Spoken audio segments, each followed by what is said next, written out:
Welcome to Tax Notes Talk, a podcast from Tax Notes, the leading source of tax news, information, and analysis. Welcome to the podcast. I'm David Stewart, Editor-in-Chief of Tax Notes Today International. This week, Digital Advertising Taxes, Part 1. The digitalization of the economy has proved to be a tough challenge for tax systems both globally and here in the United States. We've talked a lot about the OECD's efforts to update the international tax system and to limit the impact of unilateral digital services taxes. But now, we're going to explore the efforts by state governments here in the U.S. to establish digital advertising taxes. The constitutionality and legality of these taxes remains an open question. Maryland, which enacted a digital advertising tax, is currently arguing this question in court. To explore both sides of the issue, we'll be dedicating the next 2 episodes of Tax Notes Talk to highlighting the different parties' arguments for and against the tax. But before we get to our first interview, I'm joined by Tax Notes reporter Lauren Laricchio for some background on the case. Lauren, welcome back to the podcast. It's great to be here. So to begin, could you start off with a brief overview of what digital advertising taxes do and how they differ from digital services taxes? Sure. Maryland's digital advertising tax is the first of its kind in the United States, and it's modeled after the digital services taxes we've seen adopted in other countries. It's a gross receipts tax that applies to companies with global annual gross revenues of at least $100 million, and with digital ad revenues sourced to Maryland of $1 million or more. The tax rate ranges from 2.5% to 10%, depending on the amount of the company's annual global gross revenues. All right, could you give us some background on the case now about this Maryland tax? Sure. First, it's important to note that there are 2 lawsuits we've been covering that have been filed to challenge this tax.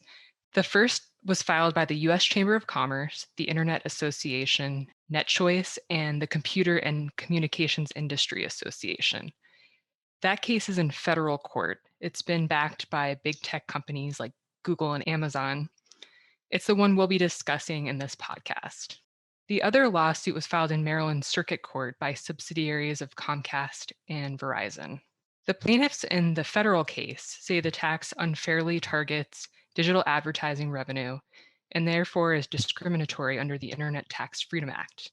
However, some supporters of this tax say digital advertising is different enough from traditional advertising to make it non-discriminatory. The plaintiffs also argue that the tax violates the commerce and due process clauses of the U.S. Constitution. So you interviewed 2 people about this case. Could you tell us about your first guest and what you talked about? Sure. I spoke with Young Ran Christine Kim, an associate professor of law at the University of Utah. We discussed the Maryland digital advertising tax lawsuit in federal court, her role in that litigation, and her research on digital services taxes. She is one of the 2 tax law professors who filed an amicus brief in support of Maryland. All right, now as a reminder, this is part 1 of a 2-episode series, so be sure to come back next week for part 2. And now, let's go to that interview. Thank you for joining us today, Professor Kim. Yes, thank you for inviting me, Lauren. It's my honor to be a guest of this important episode. You and Professor Darian Shansky of the University of California, Davis are siding with Maryland in Chamber of Commerce of the United States of America versus Franchot, which challenges Maryland's new digital advertising tax. Can you tell me more about your role in that lawsuit and why you are siding with Maryland? I first wrote an article discussing digital services tax in 2020, published in the Alabama Law Review. And fortunately, that piece has drawn significant attention from policymakers, scholars, and commentators. And as we all know, traditional profit allocation and nexus rule are becoming increasingly strained in the digital economy. And traditionally, profits have been allocated to source countries where a business had a physical presence. But now we have highly digitalized business models, and those businesses can generate profits in market countries without ever having physical presence. That means they can avoid taxation of those profits in market jurisdiction. In addition to this common knowledge among international tax folks, I identified that a platform economy operating in a two-sided market causes unique tax problem. So I'd like to use this example that I created. Let's suppose that Google is in California And Google has two distinct set of clients. The first client is advertisers. And let's suppose that the advertiser is Mercedes, located in Germany. And Google also has another set of clients, which is users. And let's suppose that those users, why don't we name him as William? So William is in the United Kingdom, and cash flow exists only between Google in California and advertisers, Mercedes in Germany. And there is no cash flow or little cash flow between Google and the UK users, William. And there are only barter exchange between Google and William. Google offers search engine services or social networking services, and William, the user, offers data. And traditional income tax system or consumption tax system only apply to the transaction between Google and advertisers where cash flow exists. The barter exchange between Google and William in the UK is also a taxable transaction in theory, but it can hardly be taxed because, as I mentioned, there's little to no cash flow. So in the international tax system, the United States or California collects revenue from Google's profits. Because we're going to assume that Google doesn't have physical presence in the UK. And even if we think about traditional consumption tax, like value-added tax or sales tax, the source state may collect tax revenue, but the problem is in this transaction, the source state refers to Germany, where the advertisers are located, not the United Kingdom, where William is located. So that's why we created a new term, market countries, as opposed to source countries. And in short, a traditional tax system cannot reward another newly emerged market jurisdiction here in the United Kingdom where users are located. So this is a novel tax problem arising in the platform economy. And that's why states like Maryland, European countries, and other countries in the world have started imposing a new tax, such as a digital services tax or a digital advertisement tax, because the existing tax system cannot capture the transaction between Google and the UK users. And in the Maryland situation, there will be users located in Maryland. But in the design feature, its design features like it's a gross receipt tax, and it has a very limited scope. So that has ignited heated debate across the globe. And my article examines those policy debates, discuss whether DSTs could be a new path toward a consumption tax in the international tax regime, and offers ways to overcome certain design challenges that DSTs are facing. But such global development has important repercussions to domestic tax policy. So many states like Maryland consider subnational digital tax reform, but Maryland's tax is currently now being challenged in the district court, like Lauren, you mentioned. And I'm working with Professor Darren Shansky and Democracy for Foundation to support the state of Maryland. And as the first step, we have filed an amicus brief to support Maryland, but the litigation is still in the early stage. It's in the summary judgment consideration, and we plan to further engage in the case depending on its development. Support for this podcast is provided by SafeSend. The current lack of candidates for open positions is not unique to the tax and accounting profession, yet it's making a noticeable impact on firms. Empower your staff with technology solutions that make work easier. SafeSend Returns automates the assembly and delivery of completed tax returns, freeing up time and contributing to the well-being of your admin staff. Schedule a demo at safesend.com to see it in action. That's safesend.com. So the plaintiffs in the Maryland lawsuit have argued that the Federal Tax Injunction Act doesn't prevent their challenge and that the lawsuit should be able to proceed in federal court.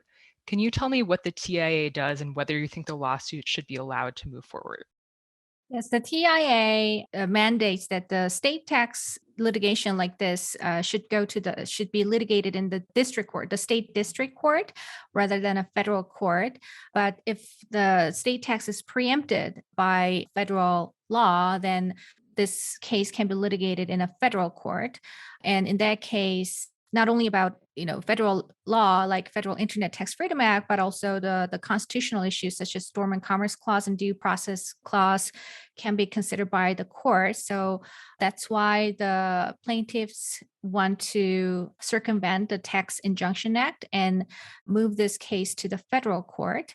But however, in our amicus brief, we think that the main focus is on the Federal Internet Tax Freedom Act at the early stage of this litigation, because the first step that the plaintiffs mainly argue, is that whether the digital advertising and traditional advertising are similar, but Maryland tax imposes tax on only online advertisement or digital advertisement and not the traditional advertisement, and thus the discriminatory tax, and therefore preempted by the federal law, Federal Internet Tax Freedom Act. So all issues are intertwined, but we strategically decided to focus on the Internet Tax Freedom Act discussion, because although the issues are all related to the question of whether digital advertising is or not similar to non-digital or traditional advertising, I think the first issue that we should defend Maryland is that the Maryland digital advertising tax does not violate Federal Internet Tax Freedom Act.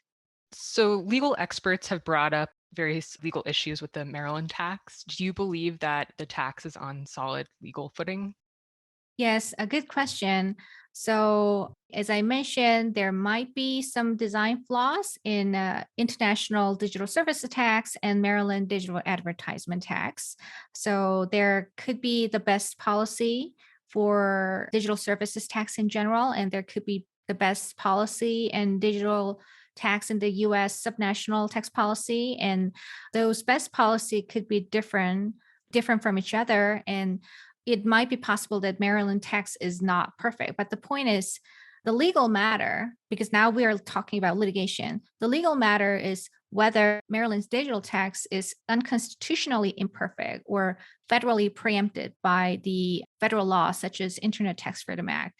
And Professor Shensky and I do not think that it is unconstitutional or federally preempted.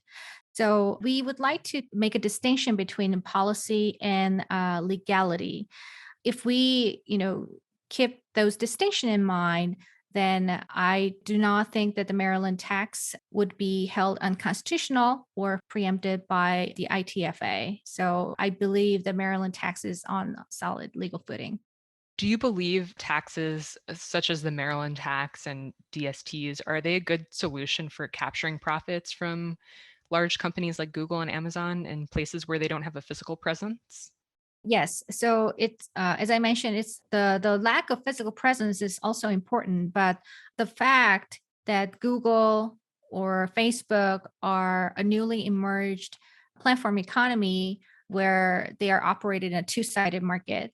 And the one side of that two-sided market, which is the barter transaction side between the platforms such as Google and users such as William, has not been captured by the traditional tax system, is the important justification of this digital service tax or digital advertising tax. So as I mentioned, the design of the current tax like DSTs or digital advertisement tax might not be perfect, but we believe that as a matter of law, it is a legitimate attempt to capture those non-taxed portion of the two-sided market using a rough proxy. And that would make the Maryland's tax on solid legal footing, as well as the digital services tax. An international agreement was recently announced that would require OECD member countries to remove digital services taxes and agree not to introduce those measures in the future. What do you think that means for state efforts to impose digital advertising and other digital services type taxes? That's a very good question. So actually, many state tax officials ask me the same question because they are concerned about the ramifications of the global tax deal to state level digital taxation in the United States. And I have been monitoring the global development, not just about the global tax deal, but about the other countries' backup plans. And the EU is actually planning to introduce the EU-wide new digital levy after the global deal. even before we reach this global tax deal. And I think they know that they might have to repeal DSTs, but my guess is that they are likely going to do the same thing, but under a different name. Also, I'm not sure whether the global deal will get through Congress. We cannot get Pillar 1 as a tax treaty because the GOP will not agree. And maybe we can try an executive agreement with a majority vote in both houses, but that still needs to be an override of several articles of tax treaties. And also, we should pay attention to the terms of the Pillar 1 negotiation with individual countries. So the terms are actually like this. The UK, France, Italy, Spain, and Austria will keep their digital taxes for now. But if the OECD global tax deal is implemented by 2023, then the countries will offer a credit to refund those digital services tax. So I think those 5 countries got what they want to preserve DSTs if Pillar 1 fails eventually.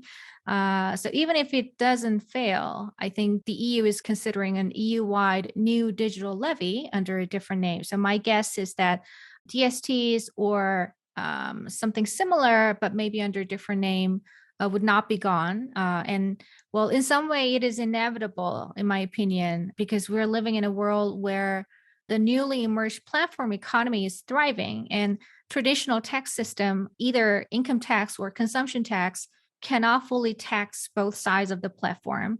And I also like to reiterate the distinction between politics, policy, and legality. The global tax deal is about the politics and diplomacy. So the United States is pushing the European countries to repeal or pause DSTs because it can. But the outcome is also a political product, not a legal product. So that means it does not make another policy option against the law. So in other words, the Pillar 1 agreement does not make the existing DSTs against the superior EU law. If it is going to be repealed, then it's gone because of the changed political mood. In the US subnational context, the international agreement does not and cannot make the state digital tax unconstitutional or preempted by a federal law. So, of course, I think it is fair that state policymakers are concerned about the global tax deal and keep an eye on it. And that may slow down the momentum for state digital tax movement, but I believe that the new form, a new form of digital tax would continue to emerge. Support for this podcast is provided by the University of California Irvine School of Law Graduate Tax Program.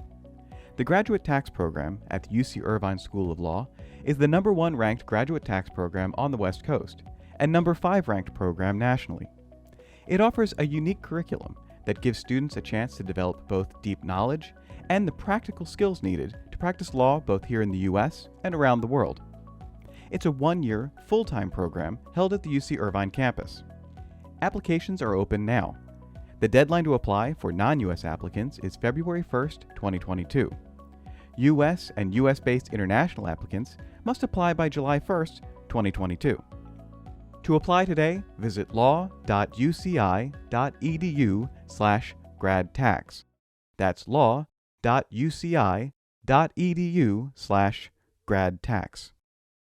Do you expect Maryland will prevail in this litigation? And do you expect that other states are going to try to emulate Maryland's law? So, well, I cannot make a prediction because I'm not a judge. But what I can do is that I hope that Maryland should prevail, and the other states would closely monitor this litigation, and maybe other states may offer a better architect digital taxation. But as a professor who submitted this amicus brief, I hope and I believe the Maryland would prevail, but it's hard to predict. But I believe that this is an inevitable movement to have a new form of digital taxation. I wonder, what sort of ramifications do you think the lawsuit could have for efforts to tax large tech companies like Google and Amazon? Mm-hmm. So I think it depends on the tax incidence eventually. And it's definitely an attempt to tax the tech giants or big tech, and they have been blamed by not, paying their fair share of tax to the jurisdiction or countries or states where users are located mostly. And, maybe they felt that those criticism was unfair because market jurisdiction or the concept of market jurisdiction didn't exist in the traditional tax system. So that's why I explained at the beginning of this episode that we actually had to create the new term, market jurisdiction, as opposed to source jurisdiction, because the market jurisdiction the concept of market jurisdiction didn't exist in the traditional tax system. It wasn't actually subject to the tax system at all. But now we know that there is a barter transaction occurred between platform economy and the users located in market, not the source countries, but market jurisdiction, and that has to be taxed. And I think it's a fair attempt to tax the large tech giants who has been criticized to pay their fair share of tax. And it could be a challenging journey to have this rule as an established tax system. However, I think it's an important policy effort to implement this kind of a new tax in our tax system, especially when we go through this, pandemic, where these platform economy is really thriving during the pandemic, despite the fact that many other brick and mortar economy has been suffering significantly. There's another proposal that's been introduced in New York State that would impose a tax on consumer data. I don't know if you're familiar with that one, but I wondered, if you have any thoughts on that. Oh, yes. So New York is considering data mining tax, and it directly targets the side between the platform and the user. So that's the side that I raised problem from tax policy perspective, because it hasn't been taxed because of the lack of cash flow. And Maryland digital tax uses the gross receipts as a proxy and attempts to tax the one side of the platform economy between the platform and the users. But New York directly explicitly target the barter transaction side between the platform and economy, but they are considering a different tax base, which is the usage of the data by the users. However, the New York's data tax is measured by the head count. So how many users access the platform per month, rather than the actual usage of their data. And I talked about this with the New York policymakers, and the main reason to use the head count instead of the data usage is the administrative reason. And so ideally, I think measuring the actual data usage would be the best architecture to target the non-tax portion of the platform economy. However, I believe that the proxy, of headcount is a legitimate, is a reasonable alternative. So I believe I think, although the design is different, but both Maryland digital tax and New York data mining tax are attempt to capture the non-tax portion of the digital platform economy. Okay. Well, thank you so much for joining us on the podcast. Thank you so much. It was my pleasure. And now, coming attractions. Each week we highlight new and interesting commentary in our magazines. Joining me now is Acquisitions and Engagement Editor-in-Chief, Paige Jones. Paige, what will you have for us? Thanks, Dave. We are excited to announce the submission period for the Christopher E. Bergen Award for Excellence in Writing is now open. This annual award recognizes superior student writing on unsettled questions in tax law or policy. Eligible students must be enrolled in an accredited undergraduate or graduate program during the academic year. Visit taxnotes.com/students for more details. Also, in Tax Notes Federal, J. Harold McClure provides a hypothetical case study to explore Coca-Cola and Medtronic and illustrate how badly comparable uncontrolled transaction analyses tend to understate arm's length royalty rates. Shannon Gemiolo and Ian Redpath examine the requirements for qualified conservation contributions and assess the IRS's current stand on syndicated conservation easements. In Tax Note State, Stephen Wolodychek reviews a ruling in which the Maine Board of Tax Appeals upheld a decision that a Maine resident was not entitled to a tax credit against his Maine personal income tax for his share of a new pass-through entity tax paid to another state. Orly Mazur and Adam Thimish explore the role of the state income tax in capturing foreign income from digital transactions and examine the relationship between state and international efforts to impose targeted digital taxes. In featured analysis, Marie Sapiri examines how the IRS can mitigate taxpayer information disclosures by IRS-approved contractors and subcontractors. On the opinions page, Robert Goulder and Jeffrey Cadet discuss the House Ways and Means Committee proposal to eliminate key features of the Subpart F regime. That's it for this week. You can follow me online at TaxStew, that's STEW, and be sure to follow at Tax Notes for all things tax. If you have any comments, questions, or suggestions for a future episode, you can email us at podcast@taxanalyst.org. And as always, if you like what we're doing here, please leave a rating or review wherever you download this podcast. We'll be back next week with another episode of Tax Notes Talk. Tax Notes Talk is a production of Tax Notes. You can learn more about us by visiting www.taxnotes.com/podcast. When major media wants the straight story, they turn to Tax Notes. Thank you for listening, and join us again for another edition of Tax Notes Talk. Want more like this? Subscribe for more tax videos. Special thanks to our executive producers Jasper Smith and Paige Jones, showrunner and audio engineer Jordan Parrish, and guest relations coordinator Christa Goad.